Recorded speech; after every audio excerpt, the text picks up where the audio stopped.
predstavoval, že to úplne inak. Doma chceli sme jednoznačne vyhrať, bohužiaľ, poviem to tak ako je, že asi bez nejakej veľkej šance sme nemohli pomýšľať na výhru, možno na ten jeden bodík, ale asi mali Michalovce tú jednu šancu viac, ktorú premenili, takže asi zaslúžene vyhrali. Michalovce majú výbornú defenzívu, brankár Frelík inkasoval viac ako 500 minút, možno aj to vám trošku zväzovalo tie roky, že ste vedeli o tej defenzívnej robote Michaloviec? Vedeli sme, že majú dobrú fazónu, ale na to sme sa vôbec nejako na hráčov alebo na niečo nesústredili, proste my sme chceli vyhrať, dať gól, nech tam je ktokoľvek, bohužiaľ, bez strany vyhráme. Vpredu chýba Robo Polievka, bolo to cítiť? Asi to je cítiť, aj keď si zase myslím, že doma s Trenčínom sme dali 4 góly, v Košiciach sme vyhrali, takže chlapci majú, myslím si, kvalitu na to, aby ho v niektorých činnostiach nahradili, no bohužiaľ dneska to nám nevyšlo.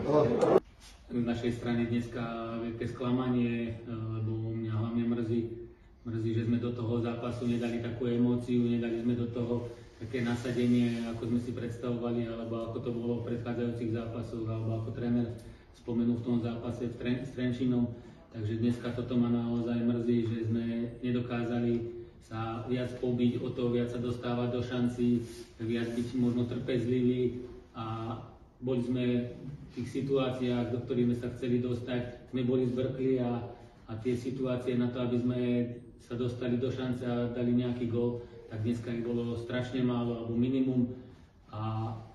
hostia naozaj v tom bloku pracovali trpezlivo a hlavne druhý polčas si vytvárali breakové situácie, kedy nám hrozili